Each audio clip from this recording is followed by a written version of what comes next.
Volkmar the Grim on the Isle of Tortuga, fighting zombie pirates. Booga booga booga booga. Welcome back to Total War Warhammer 2. I'm your host, Indy Pride, and we are back at it with some more multiplayer action. And this one was sent in by Captain Jerk Sparrow, so I wanted to bust out my best Michael Bolton impression. It was pretty good. I've been called the songbird of my generation, I know. And we're at it with the Empire and the Vampire Coast. Really interesting matchup. Haven't done too much Empire content recently, so I figured it'd be a good time to do some of this. This is actually sent in by Shetland Apache, who changed his name to Captain Jerk Sparrow. And Volkmar the Grim, I think, is honestly a pretty good choice in this matchup. He's got the flaming attacks, he's got pretty decent melee attack, he's got some really good buffs. The Grand Shield of Faith for that 22% damage resistance. And I think that flaming attack is actually really good against pretty much every Vampire Coast Lord, because it's going to do that extra 25% fire weakness when you're fighting Luthor Harkon or Nautilus on his big Transformer and all that stuff. So that's going to be pretty nice. And he also has the Grand Hammer Sigmar for the battle prayers and stuff like that. Jade Griffin gives him some regen. I like him in this matchup quite a bit. Lot of Flagellants, the Tattered Souls. These guys will actually sew their mouth shut. Look at that, dude. That is absolutely brutal. And they're unbreakable, which is what you want when you're fighting a bunch of zombies and fear and terror-causing units. Not a bad thing. They're going to trade pretty well into a lot of Vampire Coast infantry. Depth Guard will run over them, obviously, but still, they're going to be relatively cost-efficient in this matchup, and they can do work for you. And, of course, very thematic when you're working alongside Volkmar the Grim. Really interesting pick here. We've got the Hellstorm Rocket Battery firing from long range. Does have that AP, and it'll be going straight for the handgunners and trying to knock out the ranged artillery and all that stuff early. It covers a big ground too, so it'll chunk a lot of that Vampire Coast army before the lines ever cross. Bunch of crossbows to shoot down Depth Guard and the handgunners and outrange them, and then some Flagellants moving out on this side. And we're going to see what kind of damage this opening volley does, then we'll take a look at the Vampire Coast army here.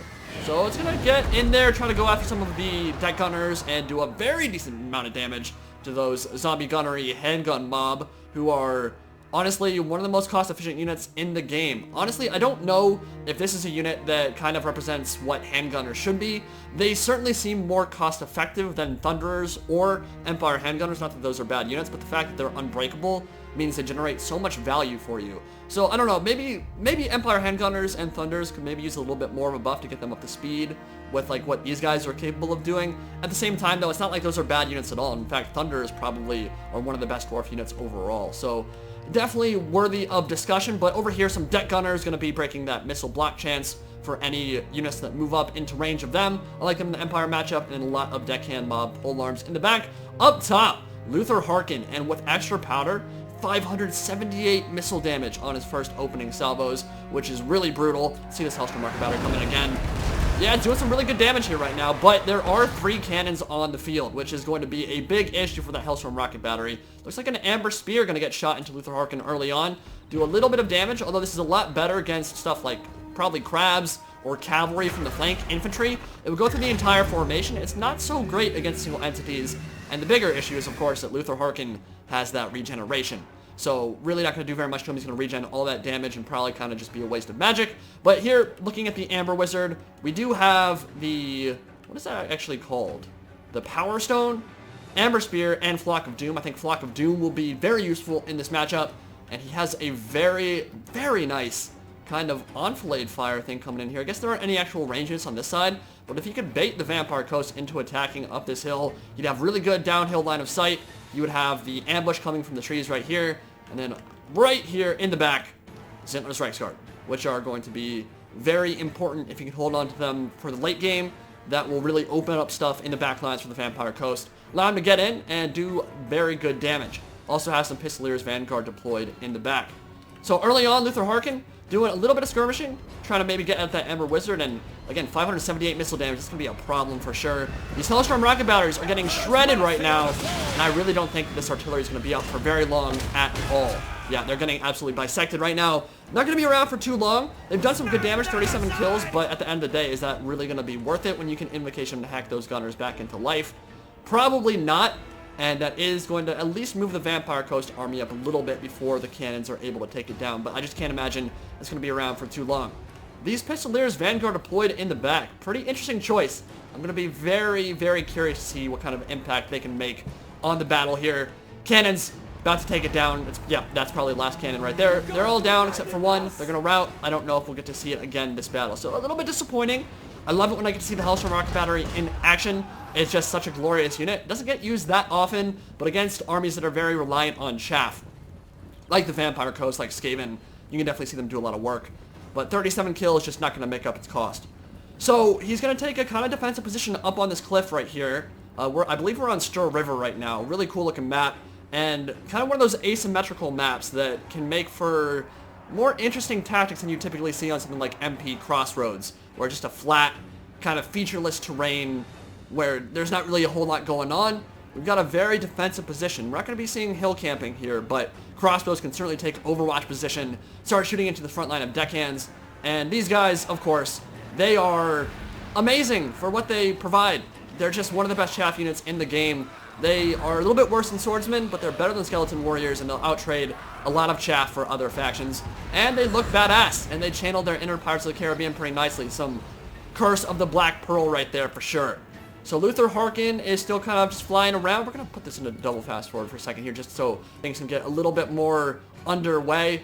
And Shetland Apache, I like how he's taken up this position right here. Now, I don't think the zombie pirates are going to stick around and allow those crossbows to just fire in. You will probably retreat, and he has the cannon, so he has the impetus to make the Empire come to him. But looking at the front line here, I mean, he's gone very cost efficient as well. It's all Flagellants and it's all Empire Spearmen. And it does look like the Hellstorm Rocket Battery actually did come back. Cannons are still in range, though, and they still have their extra powder buff. 25 kills, 18, and 11. It's going to hurt. And, yeah, a couple more salvos going in. That's the last cannon, and now it truly is out of the fight, I believe. So, there is also a caster, as you might imagine, if you're playing as the Vampire Coast and you're using Luthor Harkon. You don't want to just be rocking him because you don't have any magic that way. So, we'll be seeing Drowned Dead, and we'll be seeing Invocation of the Heck, and of course, that extra taunt ability, which will stack on top of Hornswoggle and really allow the Vampire Coast to do a lot of damage to single entities or any cavalry or high-value targets that decide to charge in. Deck gunners rather, charging in, shooting in, doing some good damage to the Flagellants as they come. They don't have a shield block chance, and actually, I'm kind of surprised. I would have thought that each one of those shots had enough damage to kill an entity every time it hits, but a lot of those guys got hit, and even though we do see some heads flying, that opening salvo didn't actually kill that many models. Only 4 down right now, but with the handguns opening fire as well, and the rest of the deck gunners, I imagine this flanking attack is going to hurt. And Volkmar the Grim coming in as well. Now I'm a little nervous for what's happening out on this side because Luthor Harkon, I have a feeling that with support from gunnery fire would kind of dumpster Volkmar the Grim. Of course, he does have the flaming attack, so Luthor Harkon would definitely be a big deal. But the fact that he doesn't really have any support here, any cavalry to kind of overlap the engagement, and nothing behind him means that Luthor could kind of just sit on top of him, shoot him to death, and then charge in whenever he gets a good opportunity to do so. The Flagellants are going to go in now, and that means the zombie deckhand mob are going to charge in as well. And I'm going to be very interested to see how this trades. I imagine Flagellants will kind of win this engagement pretty handily, but we got Luthor now, and he's just going to sit on top of that 578 missile damage and that contact effect, and it's going to be pretty brutal for Volkmar. And he doesn't really have support on this side. Over here, though, Spearmen going into melee, Swordsmen in there as well. They should be able... Well, actually, no. The Spearmen are trading in pretty poorly against the deckhand mob. Swordsmen will definitely win. But on this side, the Grand Shield of Faith and the Hammer of Sigmar going down. And these Flagellants are going to get some really good contact buffs. I mean, 66 melee attack, but that breath attack from Luthor Harkon is going to take Volkmar down to half. And not a good engagement on this side at all. Flock of Doom will definitely help out. But Drowned Dead coming in behind, and these are the gun version. And if he gets them under control early, just turn them around, fire into the back of these units, and everything on this side is going to die. And Volkmar the Grim is already wavering. That's pretty scary. Ziller's Reichsguard on this side are already coming over to reinforce. They're looking pretty good, moving real quick, and they'll be able to get into the cannons and stuff if these deckhand mob polearms don't move. But Volkmar just routed. He's at 1,500 health. He does have the Jade Griffin, but he has done nothing. He's done really not a whole lot right now. 8 kills is really not that much. Power Siphon going down, and Luthor can just chase after him because there are no guns on the field. Crossbows really will not be able to zone out Luthor Harkon, and this might just be a dead Volkmar right off the bat. A lot of those cannons were firing into him as well, and he got dumpstered really early on. It's not what you like to see as the Empire, because you really want to have him around for all those buffs. He's really impactful, really useful, and you want to keep him in the fight as long as possible. So the Spearmen and Swordsmen trading in, and looks like the Deckhand Mob are going to be holding pretty efficiently right now. Spearmen trying to get around the flank, and the back line has been compromised a bit. Nice Flock of Doom hitting so much of the Vampire Coast back line. But right now, Volkmar down to 336 HP. Luthor Harkon still chasing, and an Amber Spear just missed. He's at full HP. I mean, he's got all that regen. Not a big deal for him at all. And we've got the Zintler's Reichsguard coming in for a beautiful charge into the cannons. The Deckhand polearms were committed to the fight, and that was just the time Shetland Apache needed to charge in, and these cannons will go down. Really nice, and then keep them moving and charge into the back of this front line. And he might be able to turn that engagement in his favor. Another really nice charge coming in. I expect this will do some good damage here, and that's what the Empire is all about, that combined arms tactics, the glorious elite cavalry charging in from behind, and 32 kills after those 2 charges. Luthor still giving chase. Volkmar 252 HP. I think it's 1 shot, maybe 2 from Luthor, and he's going to go down. 159 HP. Yeah, it's going to be 1 more shot, I think. And, oh, 1 more. I can't believe he's actually hitting him through the trees. And it looks like, yeah, he's dead. Volkmar the Grim is out of the fight now. And that's a big deal. But he does have that extra leadership bastion. He does have the Amber Wizard, which is a big deal. It means his army won't just like automatically rout. But I would say this melee fight is maybe going in the Vampire Coast's favor right now. He's still got most of his cannons online. His gunnery mob did get trashed a bit. Ooh, Zintler's Reichsguard are routing. Yeah, I would say this is definitely going in the favor of the Vampire Coast right now. Another Flock of Doom is going to pay a lot of dividends here, because it's hitting a lot of entities at a single time. But a lot of wavering with the death of Volkmar the Grim. They did get that Lord Recently Died debuff. And the crossbows are firing, making sure those handgunners go down. So I like how he's using the crossbows for sure. 30 kills right now. Pretty safe up there unless Luthor decides to go for him. But now the Amber Wizard, well, I don't even know where he is right now. Where is the Amber Wizard? Is he in the center of everything? There he is. Yeah, he's at 1800 health, but he has nowhere to run, and Luthor will easily be able to tear him apart with that 445 missile damage after extra powder has kind of run out here. Crossbows firing in. Another charge coming in from Zintler's Reichsguard into the back of their own stuff, which in Warhammer 2 actually doesn't matter that much. He's going to get a good charge into the Deckhand's mob. Up to 80 kills right now. Most of it has been on chaff, which is, I mean, it looks good on paper, and you want to get rid of this stuff, obviously, but it hasn't been the same as like killing like Depth Guard or something like that. Another charge into the polearms, and the Amber Wizard getting in there, but he's hornswoggled. And honestly, I will say if there's one thing that's kind of been weird from the Vampire Coast player so far, he hasn't used Luthor in melee. And there really isn't anything on the field that threatens him when he's in melee combat. Even Zintler's Reichsguard, not very scary for him, honestly. You can charge in there, do a lot, but I don't know why he would just, he can just sit on top and like shoot him to death. But like 2 attacks from a Terrorgeist with that massive missile, or that weapon strength, and the poison attacks, and just Luthor Harkon being a Blood Dragon, I mean, he would dumpster that Lord in seconds if he just went into melee. And he can miss. I mean, when you're shooting, now it's not going to be a problem. Now he can shoot him all day. But I would just charge him in melee, honestly. Breath attack maybe coming in? No.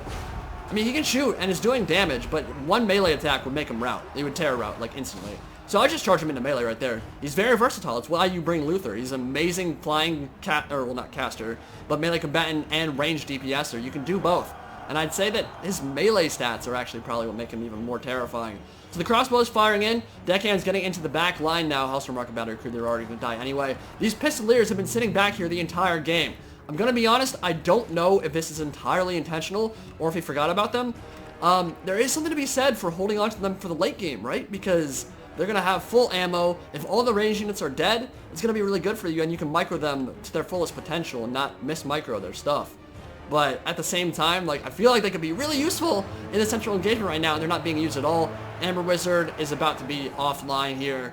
Luthor Harkon is just going to run him down, and maybe 1 more shot will be enough to kill him, maybe 2. He's very accurate, man. Like, every single shot he takes, they just die. Every single one is hitting. I want to see him get 1 more shot in. I heard it go off, but he didn't drop. We're going to see 1 more shot.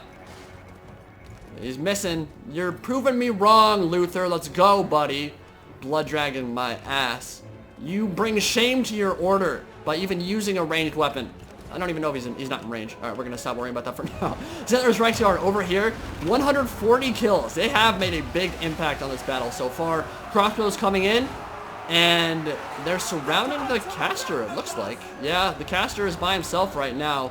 Ember Wizard just went down. He's off the field now, and that means there's no leadership bashing. That means more summons can come in, but the Flagellants have been a good pick so far. 62 kills, getting into the back, shutting down these cannons. I would retreat these, get them off the cannon, and maybe hide them for a while. I don't know if an Invocation of the Heck would be useful enough at this point in time, at this juncture, but the Flagellants, 111 on these guys, 43 on these Spearmen. It's been a very torrid affair so far. Balance bar definitely shifting in the Vampire Coast's favor, and they still have their caster, they still have a full HP Luthor Harkon. I'm gonna be honest, this is gonna be incredibly hard for the Empire to win, but at the same time, like, I don't know, those Pistoliers could really swing things in the Empire's favor if they're used well. Luthor Harkon doesn't have any ammo, and he can't catch up to him. Zittler's Reichsguard are still in the fight. Another breath attack coming in. That's going to jib an entire line of crossbows, and they're going to rout. And the balance bar is like super heavy in Vampire Coast's favor right now. So if you're Shetland Apache, what do you do at this point in time? How do you bring this game back? Well, for one, you got to keep your crossbows alive. They're incredibly important here. They're going to be how you kill those that can pole arms. They're going to be how you deal kind of sustained damage to the Terrorgeist. But it's a problem because crossbows really aren't that great against flying entities. Their projectile speed isn't quite fast enough to really whittle down someone like Luthor Harkon who's moving around and getting microed. And a couple attacks from him will send Zittler's Reichsguard running for the hills. Hornswoggle going to slow them down. And the Terrorgeist is going to hunt his prey and might even be able to catch up to him. I mean, he's, what, 90 speed? Yeah, he should be able to catch up to him. And if he lands a couple more attacks, it might just be Shatter City. But he's going to let him come back. He's going to let him rally, which might be a mistake. Look at that balance bar. 70-30 in the Vampire Coast's favor, but here come the Pistoliers. And this is where they can really assert their alpha male dominance, where the Empire can use that faith, steel, and gunpowder to its fullest potential, because there's not a whole lot on the field right now that can deal well with Pistoliers. And the Vampire Coast is very spread out right now, and these guys kind of have free reign on the battlefield to do what they want to do. Now, they don't have the best AP missile damage component, but they do have 38 missile damage. And when you've got two of them all focusing down the same target, that means both the Vampire Fleet Captain and Luthor need to be pretty cautious because their projectile speed is fast enough to hit a flying single entity like Luthor on that Terrorgeist. Crossbows have kind of created a last stand here, a bastion up in the hills, and Invocation of the Heck looks like it might be going down. Or it was. Maybe got canceled. I'm not sure what that was. But they're gonna get charged here by some spearmen, and they'll probably crumble very, very soon. And getting some good shots into Luthor here, racking up a little bit of damage. He's up to 47 kills. I would be very worried about this Vampire Fleet Captain, though, because they have very tiny HP pools. They'll just drop very quickly to Pistolier shots. Spearmen routing, but these guys are gonna crumble. Crossbows pretty much out of ammunition. And getting some good shots. And Zittler's Reichsguard with a nice charge into the front of polearms will probably shatter the rest of these guys, or make them crumble into the dust. I don't know what dust is. And we got the Vampire Fleet Captain kind of isolated, but I don't know if he wants to take that engagement.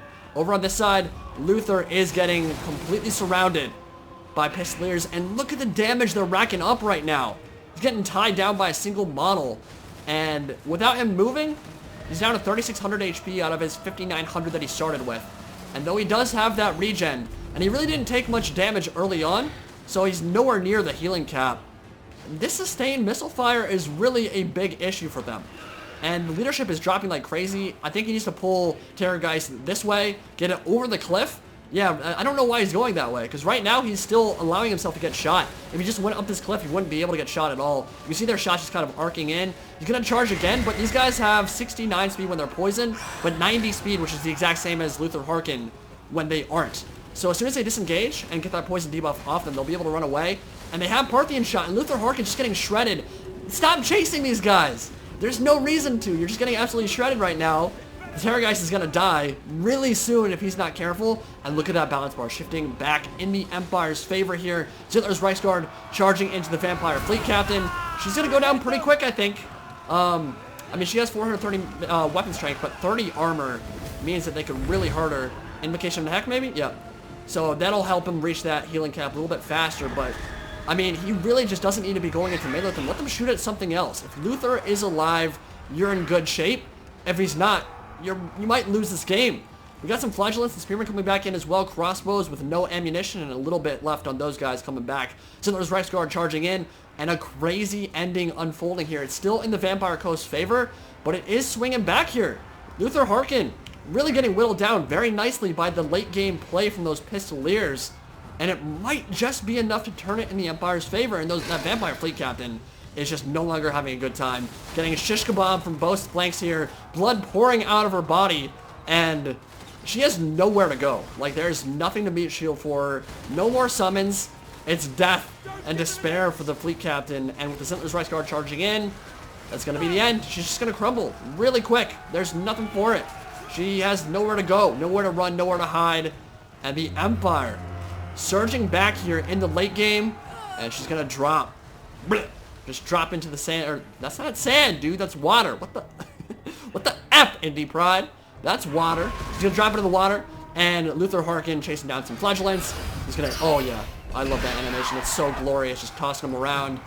But look at that balance bar shifting so heavily in the Empire's favor now. This has been one of the bigger swings I've ever seen on the balance bar. I'm not going to lie. It was 70-30 in the Vampire Coast's favor, and I don't know, if he sent the Terrorgeist up on top of that cliff, he could have avoided a lot of fire.